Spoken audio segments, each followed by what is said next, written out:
Saya tertarik untuk membacakan sebuah hadis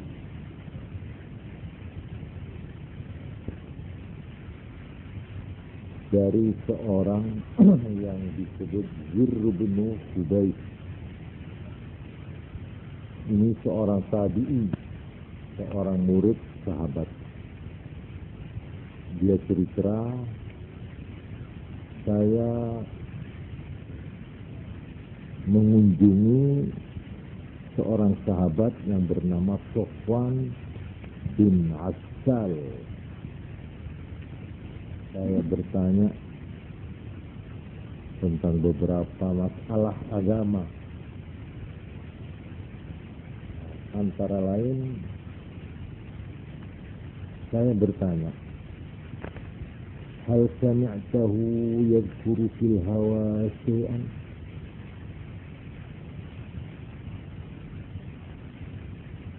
Sahabat Sofwan, apakah sampean pernah mendengar Nabi menyebut-nyebut tentang cinta? Qala na'am. Ya, saya pernah mendengar. Yaitu ada seorang desa, orang pegunungan yang disebut Al-A'rabi. Al-A'rabi itu orang desa. Qala Al-A'rabi, al-mar'u yuhibbul qawma walamma yalhaq bihim. Dia perlu datang dari jauh menghadap Nabi. Setelah ketemu, lalu orang ini bertanya pada Nabi. Ini hadisnya.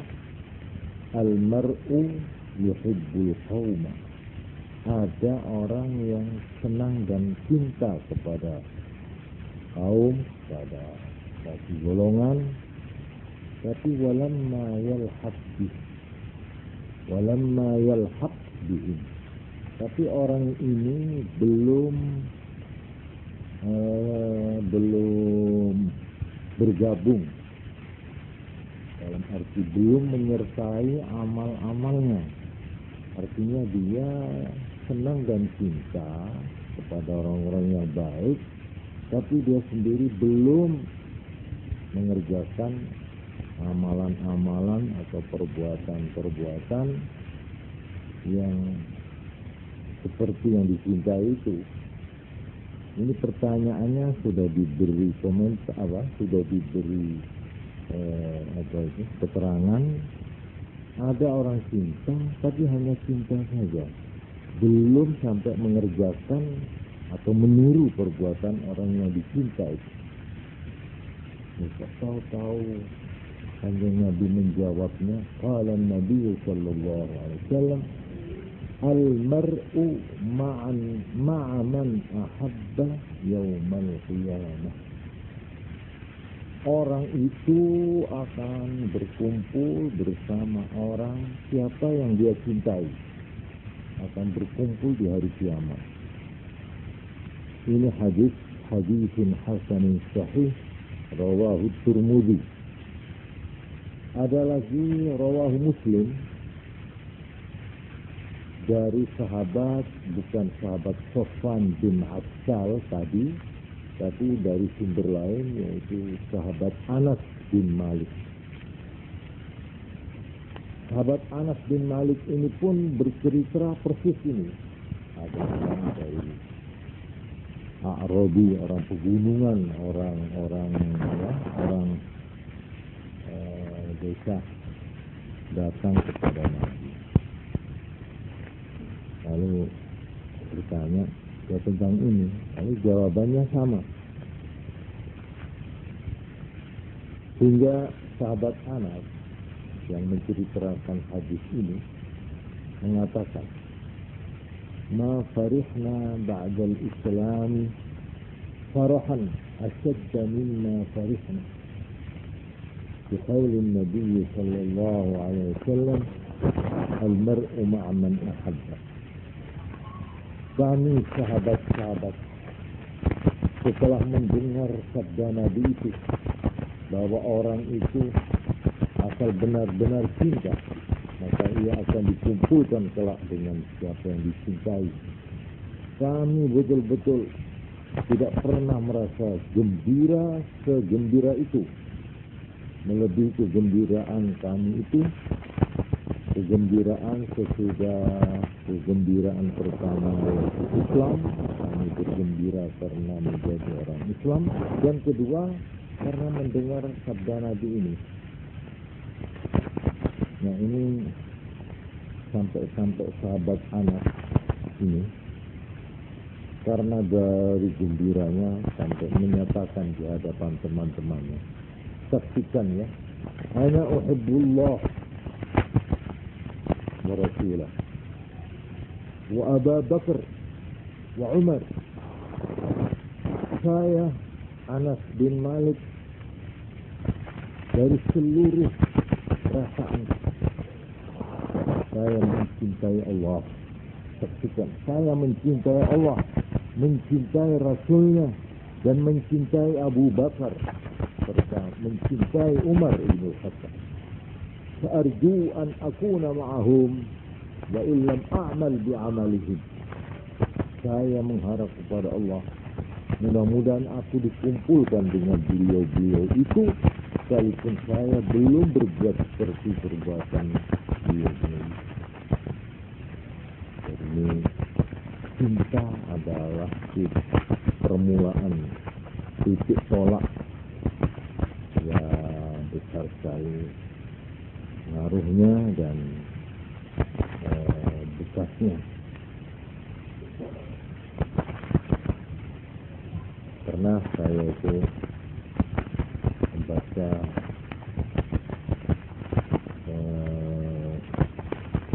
ucapan seorang sahabat Abdullah bin Mas'ud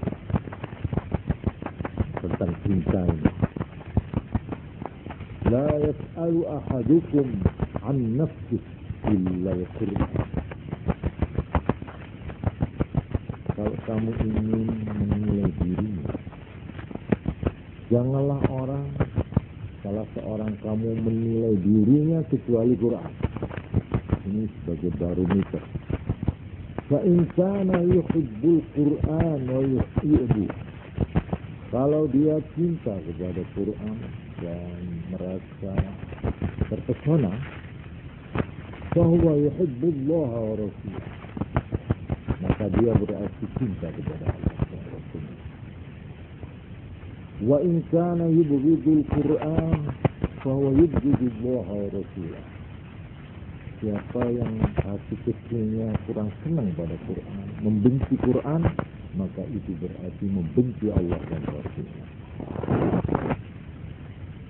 Jadi oleh salah seorang aulia, ulama besar, Sahal Ibnu Abdullah At-Tustari, beliau mengatakan, memang cinta itu mempunyai tanda.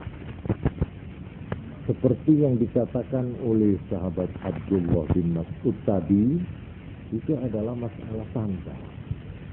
Jadi tanda alamatu hubbillah hubbul Quran. Tanda bahwa orang itu cinta kepada Allah, yaitu dia cinta kepada Quran. Alamatu hubbillah hubbul Quran. Tandanya kalau kamu senang kepada Quran. Wa alamatu hubbil Quran hubbun Nabi sallallahu alaihi wasallam. Tandanya kalau kamu itu cinta kepada Quran, yaitu cintamu kepada Nabi Muhammad sallallahu alaihi wasallam. Jadi orang cinta kepada Nabi itu tandanya cinta kepada Quran. Orang yang cinta kepada Quran itu tandanya cinta kepada Allah. Wa alamatu hubbin Nabi hubbus sunnah. Tanda bahwa dia cinta kepada Nabi yaitu senang sunnah. Sunnah itu lelampahannya kanjeng Nabi. Dia berusaha semaksimal mungkin menyesuaikan segala-galanya dengan apa yang diketahui dari perbuatan Nabi. Dia mencoba meniru sebisanya, semungkin semaksimal mungkin. Seperti bukan saja soal ibadahnya, bukan saja soal yang besar-besar, sampai kebiasaannya sehari-hari di rumah bagaimana pakaian Nabi, bagaimana caranya Nabi duduk, dan sebagainya. Malah ada seorang ulama begitu cinta kepada Nabi, dia tidak mau berbuat sesuatu kecuali kalau dia sudah tahu bagaimana Nabi berbuat. Namanya, dia tidak mau, salah satu kejadian yang lucu, beliau tidak mau makan semangka. Makan semangka itu di tanah Mekah itu bukan main. Apa sebabnya? Hanya karena dia belum menemukan hadis bagaimana Nabi kalau makan semangka. Jadi semua gerak-geriknya itu disesuaikan dengan sunnah, dengan apa yang dilakukan oleh Nabi. Dengan harapan inilah maka saya malam ini ingin sedikit menggambarkan bagaimana sifat-sifat Nabi, ya, baik sifat fisiknya maupun tingkah laku.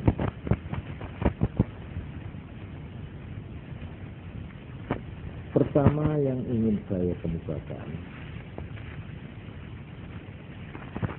firman Allah dalam surat Al-Qalam ayat 4. Satu penyaksian dari Allah terhadap nabinya yang dicinta dengan mengatakan wa innaka la'ala khuluqin 'azim. Sungguh engkau Muhammad berada di atas akhlak yang agung. Ini sudah pujian dari Tuhan sendiri. Oleh karena itu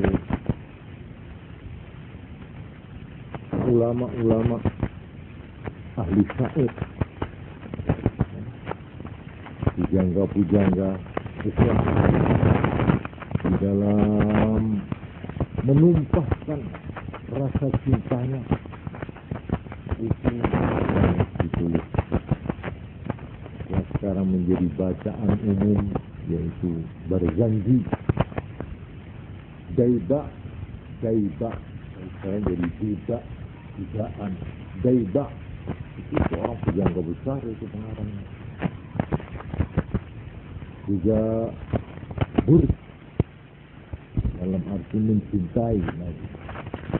Itu di antara beliau-beliau ini, ulama-ulama penyair itu ada mengatakan, setinggi-tinggi engkau melukiskan Nabi, seindah-indah engkau menggambarkan Nabi, masih belum